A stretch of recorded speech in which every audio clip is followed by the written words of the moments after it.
सुरुवात आपण मगाशी उल्लेख केलेल्या त्या वाळवंट रोखणाऱ्या दगडांपासून करूया. आपण अरावली पर्वतरांगेबद्दल बोलत आहोत. नक्कीच. भूशास्त्रीय दृष्टिकोनातून पाहिलं तर अरावली ही जगातील सर्वात जुन्या पर्वतरांगांपैकी एक आहे. हा एक वलित पर्वत आहे, ज्याला इंग्रजीत फोल्ड माउंटेन म्हणतात. एक सेकंड, इथे मला तुम्हाला थोडं थांबायचंय. हे वलित पर्वत किंवा फोल्ड माउंटेन म्हणजे नेमकं काय? अगदी सोप्या भाषेत सांगायचं तर, जेव्हा दोन वेगाने येणाऱ्या गाड्या एकमेकांवर आदळतात, तेव्हा त्यांच्या पुढच्या भागाचा कसा चुराडा होतो आणि पत्रा दुमडून वर येतो. अच्छा, हो, बरोबर. तो भाग एकदम वर उचलला जातो. अगदी तसंच काहीसं पृथ्वीच्या बाबतीत होतं. लाखो वर्षांपूर्वी पृथ्वीच्या आतल्या प्रचंड मोठ्या टेक्टॉनिक प्लेट्स जेव्हा एकमेकांवर आदळल्या, म्हणजे जमिनीच्या आतल्या प्लेट्स. हो, त्या जेव्हा आदळल्या तेव्हा जमिनीचा भाग दुमडून वर उचलला गेला आणि त्यातून हे वलित पर्वत तयार झाले. अरावलीचा विस्तार हा साधारणपणे 800 किलोमीटरचा आहे. बाप रे, 800 किलोमीटर? हो, दिल्लीजवळून सुरू झालेली ही रांग हरियाणा, राजस्थान पार करत थेट गुजरातपर्यंत पोहोचते. पण इथे मला एक गोष्ट खूप आश्चर्यकारक वाटते. जेव्हा आपण पर्वत हा शब्द ऐकतो तेव्हा आपल्या डोळ्यांसमोर हिमालयासारखी एकदम टोकदार आणि बर्फाची शिखरे येतात. हो, ती एक सामान्य कल्पना आहे. आपल्या संदर्भांनुसार अरावली तसा अजिबात नाहीये. अनेक वर्षांच्या ऊन, वारा आणि पावसाच्या झिजेमुळे आता अरावलीचं स्वरूप बहुतांश ठिकाणी फक्त छोट्या टेकड्यांसारखे झाले आहे. अगदी बरोबर. राजस्थानमधील माउंट आबूजवळील गुरु शिखर हे इथले सर्वोच्च शिखर आहे. त्याची उंची फक्त 1722 मीटर आहे. आणि इथूनच बनास, लुनी आणि साबरमती यांसारख्या नद्या उगम पावतात. ही उंची आणि ही झीजच आपल्याला त्याचं वय सांगते. पण या सर्वात लक्षवेधी बाब ही त्याचं वय नसून त्याचं पर्यावरणीय महत्त्व आहे. म्हणजे ते वाळवंट रोखण्याचं काम. होय, अरावली ही पर्वतरांग थार वाळवंटाच्या पूर्वेकडील विस्ताराला एक नैसर्गिक भिंत म्हणून उभी आहे. अच्छा, म्हणजे जर अरावली तिथे नसती तर काय झालं असतं? जर अरावली तिथे नसती तर थार वाळवंटाची ती उष्ण वाळू वाऱ्यासोबत उडून राजस्थानच्या पूर्वेकडील सुपीक भागात आली असती आणि नुसती तिथेच थांबली नसती. म्हणजे ती पुढे दिल्लीपर्यंत गेली असती? अगदी. दिल्ली आणि हरियाणाचा मोठा भाग आज वाळवंट झाला असता. वाळवंटीकरण रोखण्याचं हे अतिशय अवाढव्य काम अरावली करत असते. हे ऐकल्यावर मला अशी कल्पना आली की अरावलीची अवस्था ही एखाद्या निवृत्त झालेल्या वृद्ध पण अत्यंत निष्ठावान सुरक्षारक्षकासारखी आहे. अरे वा, ही उपमा खूपच चपखल आहे. हो ना, म्हणजे जो लाखो वर्षे निसर्गाचा मारा सोसून आता आकाराने लहान झाला आहे, त्याची ताकद पूर्वीसारखी राहिलेली नाहीये, पण तरीही वाळवंटाची वाळू पुढे येऊ न देण्याचं आपलं कर्तव्य तो अगदी चोख बजावतोय. एकदम बरोबर. आणि या व्यतिरिक्त अरावली अजून एक काम करतो. मान्सूनच्या काळात बंगालच्या उपसागराकडून येणाऱ्या बाष्पयुक्त वाऱ्यांना अरावलीचा हाच टप्पा अडवतो. अच्छा, आणि त्यामुळे पाऊस पडतो. हो, त्यामुळे राजस्थानच्या पूर्वेकडील भागात चांगला पाऊस पडतो. हे खूपच रंजक आहे. अरावली वाऱ्याला आणि वाळूला कसं हाताळतोय हे आपण पाहिलं. पण कोणत्याही देशाचं खरं भविष्य हे त्याच्या पाण्याचे साठे कसे विभागले जातात यावर अवलंबून असतं. हो, पाणीच जीवन आहे. निसर्ग नद्यांची दिशा कशी ठरवतो हे समजून घेण्यासाठी आपल्याला भारताच्या अगदी मध्यभागी जावं लागेल, जिथे एक अशी भिंत आहे जिने भारताला अक्षरशः उत्तर आणि दक्षिण अशा दोन स्पष्ट भागांत विभागले आहे. तुम्ही विंध्य आणि सातपुडा पर्वतरांगांबद्दल बोलत आहात. अगदी. मध्य भारताची ही भौगोलिक रचना खूपच गुंतागुंतीची आणि रंजक आहे. होय, विंध्य पर्वतरांग ही गुजरातपासून सुरू होऊन मध्य प्रदेश, उत्तर प्रदेश आणि थेट बिहारपर्यंत सुमारे 1086 किलोमीटर पसरलेली आहे. बापरे, हा विस्तार खूपच मोठा आहे. पण आता गंमत बघा. विंध्य पर्वताची सरासरी उंची फक्त 300 ते 650 मीटरच्या दरम्यान आहे. म्हणजे हा फार उंच पर्वत नाहीये. नाही, पण त्याचं महत्त्व त्याच्या उंचीत नसून त्याच्या स्थानात आहे. विंध्य पर्वतरांग ही भारताचा मुख्य जलविभाजक किंवा ज्याला वॉटर डिवाइड म्हणतात तसं काम करते. जलविभाजक ही संकल्पना थोडी समजावून सांगाल? नक्कीच. सोप्या भाषेत सांगायचं तर ही रांग एका मोठ्या छपरासारखी काम करते. घराच्या छपरासारखी? हो, या पर्वताच्या उत्तरेकडील उतारावर पडणारं पाणी उत्तरेकडे वाहतं आणि तिथून चंबळ, बेतवा आणि केन यांसारख्या नद्या उगम पावतात.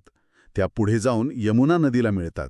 अच्छा, आणि दक्षिणेकडे काय होतं? त्याच छपराच्या म्हणजेच विंध्य पर्वताच्या दक्षिणेकडे पडणारं पाणी दक्षिणेला वाहतं आणि तिथूनच भारताची अत्यंत महत्वाची नर्मदा नदी पश्चिमेकडे वाहते. अरेच्या, इथेच तर सगळ्यात मोठं आश्चर्य दडलंय. भारताचा बहुतांश भूभाग, विशेषतः दख्खनचे पठार, हे पूर्वेकडे झुकलेलं आहे. बरोबर, त्यामुळेच बहुतांश नद्या पूर्वेकडे जातात. हो, आपल्याकडच्या बहुतेक सर्व मोठ्या नद्या पूर्वेकडे जाऊन बंगालच्या उपसागराला मिळतात. पण नर्मदा नदी मात्र या सगळ्याच्या अगदी उलट पश्चिमेकडे धावते. हो, आणि त्यामागे खूप मोठं भौगोलिक कारण आहे. तेच तर, विंध्य आणि त्याच्या अगदी दक्षिणेला समांतर असणारी सातपुडा पर्वतरांग यांच्यामधून नर्मदा पश्चिमेकडे का वाहते? तिथेच भूगोलाची खरी जादू आहे. नर्मदा नदी ज्या दरीतून वाहते तिला खच दरी किंवा रिफ्ट व्हॅली म्हणतात. आणि सातपुडा हा एक ब्लॉक माउंटन म्हणजे गट पर्वत आहे. पुन्हा एकदा थोडे जड शब्द आलेत. ब्लॉक माउंटेन म्हणजे नेमकं काय? हे मगाशच्या त्या 2 गाड्यांच्या धडकेसारखे, म्हणजेच वलित पर्वतांसारखे नाहीत ना? नाही, हे पूर्णपणे वेगळं आहे. ब्लॉक माउंटेन समजून घेण्यासाठी एका मोठ्या पावाच्या लादीची किंवा ब्रेडची कल्पना करा. अच्छा, ब्रेडची लादी. हो, जर तुम्ही त्या ब्रेडचे 2 कडेचे भाग विरुद्ध दिशेने ओढले तर मधला भाग तुटून खाली खचेल, बरोबर? हो, मधला भाग खाली जाईल. अगदी. पृथ्वीच्या भूगर्भीय हालचालींमुळे जेव्हा जमिनीचा काही भाग असा ताणला जातो तेव्हा मधला मोठा भाग खाली खचतो. या खचलेल्या भागाला खचदरी म्हणतात. आणि इथूनच नर्मदा वाहते. हो, आणि जे कडेचे भाग ताठ उभे राहतात त्यांना ब्लॉक माउंटेन म्हणतात. सातपुडा हा असाच एक पर्वत आहे. बापरे, हे तर खूपच भन्नाट आहे. हो, तो 900 किलोमीटर पसरलाय आणि धूपगड हे त्याचं 1350 मीटर उंचीचं सर्वोच्च शिखर आहे. हे चित्र डोळ्यांसमोर आणलं तर अंगावर काटा येतो. विचार करा, विंध्य आणि सातपुडा या 2 समांतर, विशाल आणि लांबलचक भिंती आहेत. हो, आणि त्यांच्यामध्ये ती दरी आहे. आणि पृथ्वी दुभंगून तयार झालेल्या त्या खोल खचदरीतून नर्मदा नदी वेगाने अरबी समुद्राकडे धावत आहे. हा खरोखरच निसर्गाचा एक अद्भुत खेळ आहे. आणि या 2 भिंती केवळ नद्यांचे मार्ग ठरवत नाहीत. प्राचीन काळापासून उत्तर भारत आणि दक्षिण भारत यांच्यातील दळणवळण या विंध्य आणि सातपुडामुळे मर्यादित राहिलं. अच्छा, म्हणजे त्यांनी एक मोठी भौगोलिक सीमाच तयार केली. अगदी. इथली घनदाट जंगले जसे की सातपुडा व्याघ्र प्रकल्प आणि येथील जैवविविधता हे संपूर्ण मध्य भारताचे फुफ्फुस आहे. म्हणजे या भौगोलिक भिंतीमुळेच उत्तर आणि दक्षिण भारताच्या संस्कृतीत एक स्पष्ट वेगळेपण टिकून राहिलं म्हणायचं. होय, भूगोल केवळ निसर्ग ठरवत नाही तर मानवाचा इतिहास आणि संस्कृतीही घडवतो. खरंच की. आता या मध्य भारताच्या भिंतीनंतर आपण आपला मोर्चा भारताच्या पश्चिम किनारपट्टीकडे वळवूया, जिथे एक अखंड पर्वतरांग देशाचा श्वास बनून उभी आहे. म्हणजे आपण पश्चिम घाटाच्या म्हणजेच सह्याद्रीच्या कुशीत शिरत आहोत. हो, मला वाटतं पश्चिम घाट हा भारताच्या पर्यावरणाचा सर्वात जिवंत घटक आहे. नक्कीच. तापी नदीच्या खोऱ्यापासून सुरू होऊन थेट केरळपर्यंत हा घाट सलग 1600 किलोमीटर पसरलेला आहे. त्याची सरासरी उंची 1200 मीटर आहे. म्हणजे हा खूपच सलग आणि उंच आहे. हो, केरळमधील अनाईमुडी हे तब्बल 2695 मीटर उंचीचं शिखर संपूर्ण पश्चिम घाटातील सर्वात उंच शिखर आहे. आणि महाराष्ट्राचा विचार केल्यास कळुसूबाई हे 1646 मीटर उंचीचं शिखर सर्वोच्च आहे. बरोबर. आणि या पश्चिम घाटाला आपण तावसाचे माहेरघर आणि नद्यांची जननी म्हणतो. गोदावरी, कृष्णा, कावेरी आणि भीमा यांसारख्या भारतातील अनेक मोठ्या नद्या इथेच जन्म घेतात.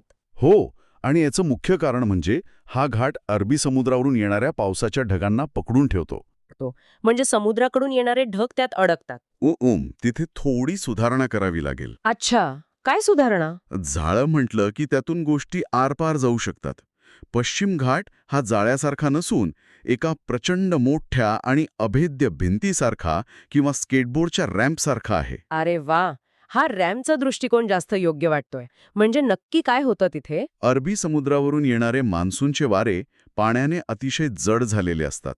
जेव्हा ते भारताच्या पश्चिम किनाऱ्यावर धडकतात तेव्हा त्यांना पुढे जाण्यासाठी या 1600 किलोमीटर लांब घाटाची भिंत ओलांडावी लागते. कारण तो सलग आहे, त्याला कुठेही मोठा ब्रेक नाहीये. अगदी बरोबर. या वाऱ्यांना दुसरा कोणताही मार्ग नसतो, त्यामुळे ते या रॅम्पवरून थेट वरच्या दिशेने ढकलले जातात. जसे ते उंचावर जातात तसे ते थंड होतात. आणि मग त्या बाष्पाचं पाणी होतं. हो, आणि मग पश्चिम किनारपट्टीवर आणि घाटावर धोधो पाऊस पडतो. याच प्रचंड पावसामुळे पश्चिम घाट हा जगातील 8 सर्वात उष्ण जैवविविधता केंद्रांपैकी म्हणजे बायोडायव्हर्सिटी हॉटस्पॉट्सपैकी एक आहे. आणि म्हणूनच युनेस्कोने याला जागतिक वारसा स्थळ घोषित केले आहे ना. हो, अगदी त्यामुळेच. एक मिनिट थांबा. काय झालं? जर हा विशाल पश्चिम घाट अरबी समुद्रावरून येणारे सगळे ढग स्वतःच अडवून ठेवतो, त्यांना वर ढकलतो आणि सगळा पाऊस स्वतःच्याच अंगावर किंवा किनारपट्टीवर पाडून घेतो, हो, बरोबर. तर मग या घाटाच्या मागच्या बाजूला म्हणजे पूर्वेकडे राहणाऱ्यांचं काय? तुम्ही म्हणताय त्याप्रमाणे तर हा पर्वत स्वतःच सगळं पाणी चोरून घेतोय. हा, तुमचा हा मुद्दा एकदम रास्त आहे.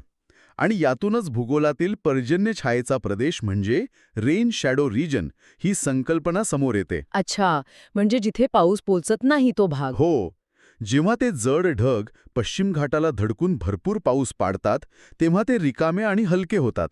त्यानंतर ते ढग पर्वताच्या पूर्वेकडील बाजूकडे पुढे सरकतात. पण तोपर्यंत त्यांच्यातलं पाणी संपलेलं असतं. अगदी. त्यांच्यातील पाणी संपत आलेले असते, ती फक्त एक कोरडी हवा उरलेली असते. परिणामी पश्चिम घाटाच्या पूर्वेकडील उतारावर खूप कमी पाऊस पडतो. अरे छा, म्हणजे महाराष्ट्रातील मराठवाडा किंवा पश्चिम महाराष्ट्राचा जो दुष्काळी भाग आहे तो ह्याच पर्जन्य छायेच्या प्रदेशात येतो तर? हो, दुर्दैवाने ते भौगोलिक सत्य आहे. एकाच पर्वताची दोन रूपं आहेत ही.